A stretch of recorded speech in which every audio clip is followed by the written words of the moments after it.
Okay, I'm going to have to see how to put this together, the phone ring. Some of these are super, super muddy. This was the haunches, their rump, their legs. So when they lay down, that part's going to hit the mud. But it's always such a nice fleece. I'm not gonna check it. I just, I guess if I sold it as a whole fleece, then people should expect on a whole fleece, even if it's covered, unless they're telling you they're just selling the parts that are covered, that there's going to be some parts dirtier than other parts, because the top of the sheet, I mentioned, can get vegetation more because animals eat and turn their heads over you, and then the hunches can get muddy tips. It's all, you'd have to pay a lot per pound. People charge $60 or so per pound to get just the covered portions. So here, I'm going to show you. Here's some muddy tips. If I pull this out, you can see, let's see. Okay. This is a pretty long staple. So I'll decide when it's completely dry, whether I want to flick that or nip that or that off. What I'll probably do, let me see if I can show you. Let's see if it's against, where can you see that? Where's it? Where's my camera? Okay, see that? So what I'll do is go like that, and now it's completely gone. So that's probably what I'll end up doing. Now, when your fleece is still in its lock formation like this and not jumbled up too much, and I'm trying not to jumble it up too much, I don't know how good of a job I'm doing, I can take an area that's like this, that has all these little dirty tips, just grab a handful, go do do do do do do. Now I've got that part done. Grab a handful. I could do, it's probably more, it is more effective to do this when it's dry, so I won't keep doing that. But so that's what I do if I want to spin from the fleece, and I always want to spin from the fleece because I just love it. And then just go like that. So I'll just go around, flick the parts off. And what this does too, which is handy, is not only does it take the dirt away. Some people do this before they wash the fleece. I don't like to do that because I just don't like to handle. I like to handle dirt when I'm out with my muck boots and working with the animals. Then dirt is just my happy place. But when I'm inside and I'm smelling soap and stuff, I don't like to. I don't like to handle it once it's off the sheet. I don't mind handling it. That's a lie. Okay, I don't mind handling dirt when it's in the raw fleece, but I don't want to brush it and stuff. I don't want to do that. Throw it everywhere. And I'm not a real clean person, so. Anyways, so there. So that's what I'm going to do. See, look, here's a super, super muddy. But what this does, it kind of tells you if that spot was also weakened. So I brushed the mud off. Then we have fleece. So what that does is takes, if there's any fragile tips from being on an animal for you, just like you get split ends, you gotta allow an animal to get them too. So a tip can be fragile. Usually the haunches are not. So haunches are good for throwing through your carder if you're going to do that. You don't get much waste as far as if you're going to comb, because haunches are strong fiber. Not strong like, this is Cormo, so it's not strong like, you see, it's real white. It's not strong like Lincoln or Wensleydale or something.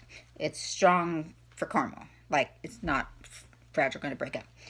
Okay, here's another one. Now this one, these were all gone in. And, okay, let's do the same. Let's shake, shake, shake. Try to keep intact. Means I'm holding on, means I'm not shaking like crazy where I'd get a lot more vegetation out, because I don't want to disturb the lock structure too much. So here you go. See, now this one didn't have the muddy tips. This is probably a little bit higher up on the leg.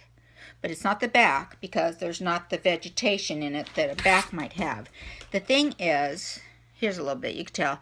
Now this grassy part right there, that's just getting, well, look at, I'll just take that, click that out.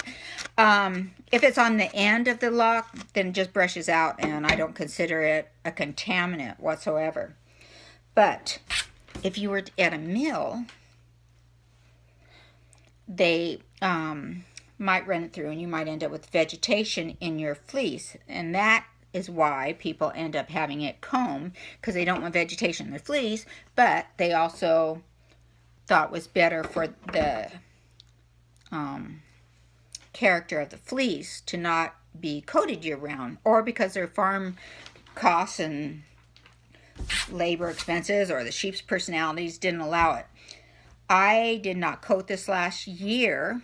Yeah, I coated a few months out of the year, but only a few months, because my intelligent sheep learned that if they rub enough, they can get that thing off. If they rub enough, it'll take the zip tie off the top. I mean, oh, such cute critters. Anyways, so they were coated for part of the year, but good part of the year they were not. So I'll have some vegetation, but because vegetation doesn't get within the lock, it gets like coating the lock. That makes sense? It depends on the fleece. I stopped raising BFL because their locks are so tiny that it just seems engulfed in vegetation, and I just thought it was not pleasant to process. You would have to send it through out for comb top. Okay, so let's show you right here. I'm going to take, this is for this bundle, this is dirty. See, there's some grass, but it's right on the outside of the lock. So if I'm going to spin by the lock, I would just go like that, and then I end up with pristine because I took the pieces on the outside. So what I do is, if I have something with vegetation, if I find another, in the next video, if I find one that has vegetation, I kind of go like this, like I'm strumming it, like I don't know how to play the guitar, so I'm not hitting one string at a time. I'm just strumming the whole thing, and then it pops off. So there you go. That's the that was how it came in the bag. But trying to keep the locks intact, so I can grab the little dirty tips that are still there. I didn't know if they'd still be there, but the rest of the fleece came out so white that I'm not bothered. It's easy enough. But look at this. This is an interesting thing for people that don't raise sheep, that are thinking, wait a minute, my fleece doesn't, my Komoro doesn't look like that. The locks are looser right here. This could be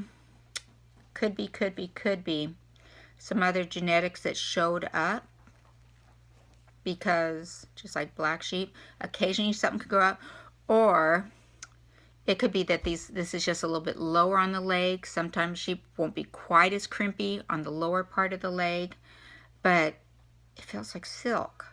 So because there's less crimp, didn't end up meaning that it was higher in diameter. And normally I got fuzz in my mouth. Normally it does mean that. Normally if you have less crimp on a fleece, it means it's a higher micron count. That's just how God made sheep. But except for the BFL. BFLs don't have a whole, they don't have crimp. They have tiny little corkscrew curls. Ended up to me being a pain to process. But sometimes you'll get an animal that will lose some of its crimp for one reason or another, and it's still silky, and that's fun, really fun actually. So there you go. That's the fleece that I put in the washing machine in my bags, and now fun, I get spin straight from the fleece. Bye bye.